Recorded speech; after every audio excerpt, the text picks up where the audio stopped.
Basavataraka hospital దగ్గరలో ఉన్నటువంటి ఇక్కడ బస్ స్టాప్ నందు రెడీ టు సర్వ్ సభ్యులు పెద్ది శంకర్ గారి ఒక ఫౌండేషన్ నిర్మించడం జరిగింది 2011లో. మరి ఈరోజు నన్ను అతిథిగా పిలిచినందుకు వారికి మనస్ఫూర్తిగా వాళ్ళ టీం సభ్యులందరికీ కూడా మనస్ఫూర్తిగా ధన్యవాదాలు తెలియజేస్తూ, ఇలాంటి కార్యక్రమాల్లో మా వంతు సహాయం కూడా మేము ఉంటామని మాటిస్తడమే కాకుండా మరి ఇలాంటి కార్యక్రమానికి ఎంతో మంది నిరుపేదలు ఈరోజు రోజువారీ కూడా తినడానికి తిండి దొరకనటువంటి పరిస్థితుల్లో కూడా కొన్ని ప్రాంతాలు ఉన్నాయి. అలాంటిది మరి హైదరాబాదు నగరం అనేది ఎంతో దినదిన అభివృద్ధి జరుగుతున్నా కూడా ఇక్కడ ఎట్లాంటి సదుపాయాలు కూడా కొన్ని వాళ్ళు తినలేని స్టేజ్లో కూడా ఉండడం జరిగింది.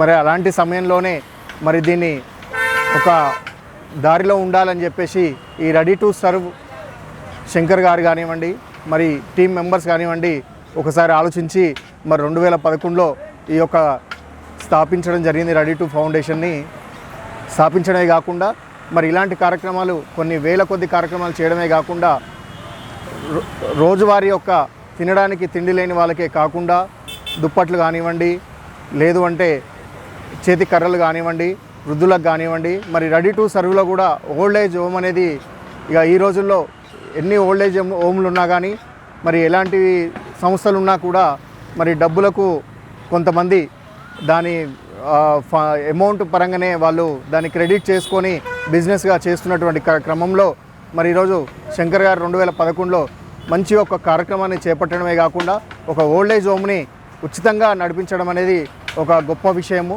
మరి ఎలాంటి ఇబ్బందులు ఉంటే ఎలాంటి అవకాశాలు తను ఫేస్ చేస్తుంటే ఈరోజు మరి ఇలాంటి కార్యక్రమాన్ని ఒక సంస్థను ఏర్పాటు చేయడం కాకుండా మరి ఆయనకు తోడుండి ఒక టీం మెంబర్స్ అందరు కూడా ఉన్నారంటే వాళ్ళకు కూడా ధన్యవాదాలు తెలియజేస్తూ మరి ఇలాంటి కార్యక్రమాలు మున్ముందు ఇంకా ఎన్నో చేయాలని మేము కూడా అందులో భాగస్వామ్యం అవ్వాలని మనసారా కోరుకుంటున్నాము. మరి ఈ ఓల్డ్ ఏజ్ హోమ్లో కూడా వనస్థలిపురంలో ఉన్నది. మరి ఇక్కడ కూడా free old age home without payment తోటి ఓల్డ్ ఏజ్ హోమ్ని నిర్వహించడం వాళ్ళ టీం సభ్యులే అమౌంట్ని వేసుకొని మరి ఈరోజు చాలా బాగా నిర్వర్తిస్తున్నారు. అంతేకాకుండా మరి ప్రతి ఆదివారం కూడా ఇలాంటి అన్నదాన కార్యక్రమాలను చేయడం అనేది చాలా సంతోషదాయకమైంది. ఈరోజు చూస్తున్నాం ఎంతోమంది నిరుపేదలు ఉండడము, ఎంతోమంది రోజువారీ ఫుడ్ అనేది దొరకపోవడం వల్ల మరి ఇలాంటి కార్యక్రమం చేపట్టినటువంటి ఈ రెడీ టు సర్వ్ ఫౌండేషన్ మెంబర్స్కి అందరికీ కూడా హృదయపూర్వక ధన్యవాదాలు తెలియజేస్తూ వారికి మున్ముందు ఇంకా ఎలాంటి ఏదైనా కావాలంటే కూడా నా ఎంతో సహాయ సహకారాలు ఇవ్వడానికి రెడీగా ఉన్నానని తెలియజేస్తున్నాను. మరి ఈ అవకాశం ఇచ్చిన అందరికీ రెడీ టు సర్వ్ మిత్రులందరికీ కూడా శుభాకాంక్షలు తెలియజేస్తున్నాను.